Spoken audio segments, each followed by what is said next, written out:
कि एक बार एक आदमी एक छोटा सा बछड़ा खरीद के जा रहा था, सुंदर सा, और 3-4 चोरों की नजर पड़ी। उनका मन हुआ कि काश ये बछड़ा हमें मिल जाए, सस्ता मिल जाए, आधे दाम पे या उससे कम पे मिल जाए, तो क्या करें। तो उन्होंने एक साजिश की। बारी बारी वो उस व्यक्ति से रास्ते में मिले। पहले एक व्यक्ति मिला एकदम सीरियस चेहरा बना के। उसने कहा, अरे पंडित जी, बकरी कितने की ली?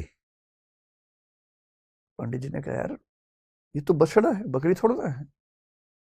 तो वो बड़े अच्छे से हंसा, उसने कहा, ये बछड़ा है ये? अच्छा। इतना कह के मुस्कुराते हुए निकल गया वहां से।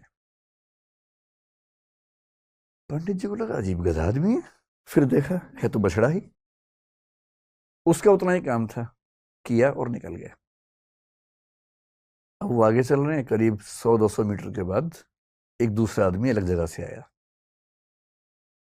इनके बीच में आपस में साठ-गांठ है, ये इनको नहीं पता है।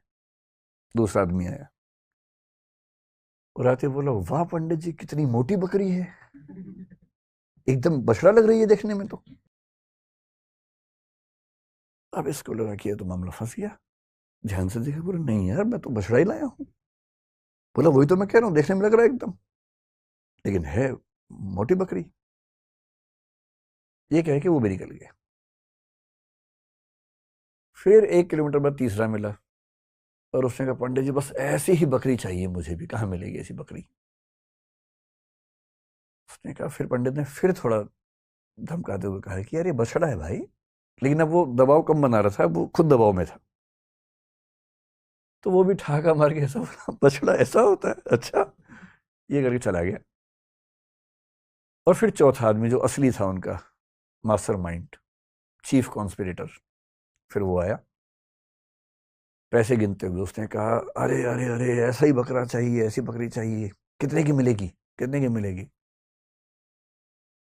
तो पंडित जी को लगा मुझसे बहुत बड़ी गलती हो गई है। मैं तो बकरी खरीद के ले आया बछड़े के नाम पे या बछिया के नाम पे। फिर लगा घर जाऊंगा, घर पे पिटूंगा, इससे अच्छा नुकसान कम कर लेता हूं। तो एज्यूम कीजिए कि उस जमाने में 100 रुपए के आसपास का लिया था, तो उन्होंने बताया कि मैंने 100 का लिया है। प्लस 100 का, बकरी तो 20 रुपए की आ जाती है। लेकिन ये इतनी तंदुरुस्त है, अगर आप चाहें तो मैं इसके बदले आपको 40 रुपए दे सकता हूँ।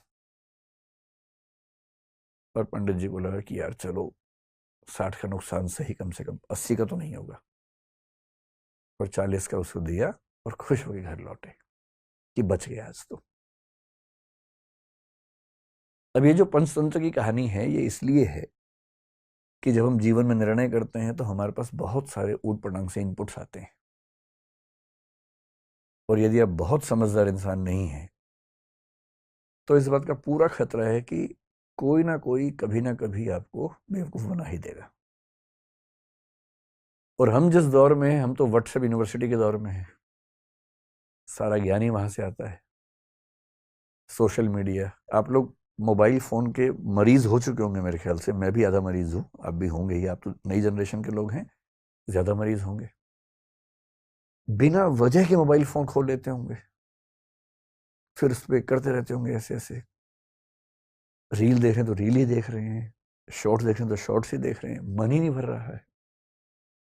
फोन देखते देखते थक गए और फोन रखा, और 1 मिनट के बाद फिर फोन उठा लिया कि थक गए हैं। क्योंकि डोपामाइन रिलीज होता है आजकल फोन देखने से। ये एडिक्शन है, खतरनाक एडिक्शन है। और हर वीडियो में कुछ ना कुछ मैसेज कन्वे हो रहा है। इंफॉर्मेशन इतनी ज्यादा कभी नहीं आई हमारे आसपास जितनी आजकल आ रही है, और वो भी ऑडियो विजुअल फॉर्मेट में आ रही है। अखबारों के दौर में लिखित सूचना आती थी, केवल साक्षर लोग पढ़ते थे, बाकी पढ़ते ही नहीं थे। आज के दौर में ऑडियो है, विजुअल है, टेक्स्ट है, हर भाषा में है। कोई व्यक्ति बच ही नहीं सकता। और अगर किसी समूह के पास ताकत हो, उसके पास 10,000 ऐसे बेरोजगार हों जिनको काम दिया जाए कि दिन में 500-500 मैसेज भेजने, हर मैसेज के बदले 2 रुपए मिलेंगे,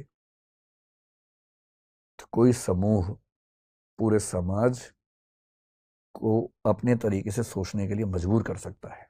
महाभारत का सोच के देखिए, महाभारत का युद्ध है, एक तरफ पांडव हैं, एक तरफ कौरव हैं। पांडवों के साथ में कृष्ण है। नैतिकता के लिए जरूरी है कि पांडव जीतें और कृष्ण इस पूरी योजना के साथ वहां पर हैं। पर पांडव जीत नहीं पा रहे, जिसके कई कारणों में से एक ये है कि कौरवों की सेना में द्रोणाचार्य भी हैं, उनका पुत्र अश्वत्थामा भी है। द्रोणाचार्य गुरु तो पांडवों के भी हैं, कौरवों के भी हैं, पर वो राजधर्म का पालन कर रहे हैं, क्योंकि वो जिस राज्य के साथ हैं उसके साथ खड़े हैं। पांडवों की सेना उनको हरा नहीं पा रही है, और अंत में कृष्ण को समझ में आता है कि पांडवों को जितवाने के लिए कुछ कूटनीति का सहारा लेना होगा। कृष्ण कूटनीति के शिखर हैं। वो युधिष्ठिर से एक बात कहते हैं, पर युधिष्ठिर तैयार नहीं है एक गलत बात कहने के लिए, और अंत में कृष्ण अपनी पूरी कूटनीतिक ताकत का इस्तेमाल करके सिचुएशंस बनाते हैं। एक हाथी अश्वत्थामा नाम का, उसकी हत्या होती है। बात फैलाई जाती है कि अश्वत्थामा मारा गया। अश्वत्थामा द्रोणाचार्य के पुत्र का नाम भी है, और द्रोणाचार्य अचानक हताश होने लगते हैं। उन्हें फिर भी लगता है कि एक बार मैं खबर को ऑथेंटिकेट कर लूं, प्रामाणिक है या नहीं चेक तो कर लूं। तो वो अपने समय के सबसे प्रामाणिक व्यक्ति युधिष्ठिर से पूछते हैं। युधिष्ठिर धर्मराज हैं, झूठ नहीं बोलते हैं। पूरी पांडवों की सेना ने, टीम ने जब उनसे कहा, वो तब भी तैयार नहीं हुआ कि मैं झूठ नहीं बोलूंगा। लेकिन अब झूठ नहीं है, अश्वत्थामा की हत्या हुई है, हाथी की हुई है, तो क्या हुआ, हुई तो है ही। और तब भी वो चाह रहे हैं कि मैं पूरी बात बोलूं। द्रोणाचार्य ने पूछा, क्या अश्वत्थामा मारा गया? युधिष्ठिर कह रहे हैं, अश्वत्थामा हतो नरोवा कुंजरोवा। अश्वत्थामा मारा गया, आदमी था या हाथी था। लेकिन जैसे ही नरो व कुंजरो वा कह रहे हैं, ठीक उसी क्षण में बहुत तेज शंख बजता है कृष्ण का, और उस शंख की आवाज में द्रोणाचार्य सुन नहीं पाते पूरी बात।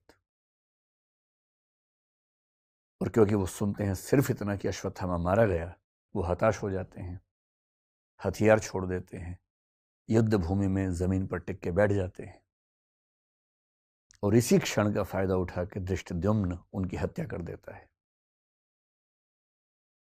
मैं सोचता हूं कई बार कि द्रोणाचार्य इतने योग्य व्यक्ति थे, यदि मिस इंफॉर्मेशन से या मैनिपुलेटिव इंफॉर्मेशन से उनको भी एक गलत तथ्य के प्रति आश्वस्त किया जा सकता था, तो आज के दौर में जब हर तरफ सोशल मीडिया के हमले हैं, कैसे कोई व्यक्ति सही फैसले करे? अगर द्रोणाचार्य उस आवाज को सुन पाते, नरो व कुंजरो वा, तो शायद उनका फैसला बदल गया होता, शायद युद्ध की कहानियां अलग होती। पर किस तरह से सूचनाएं पहुंचे, कौन सी सूचनाएं ठीक से न पहुंचने दी जाएं, कैसे कंटेक्स्ट से बात को हटा दिया जाए, अगर सूचना देने वाले इसमें माहिर हों, तो समाज क्या करे, आम आदमी क्या करे, द्रोणाचार्य जैसा महान चिंतक क्या करे।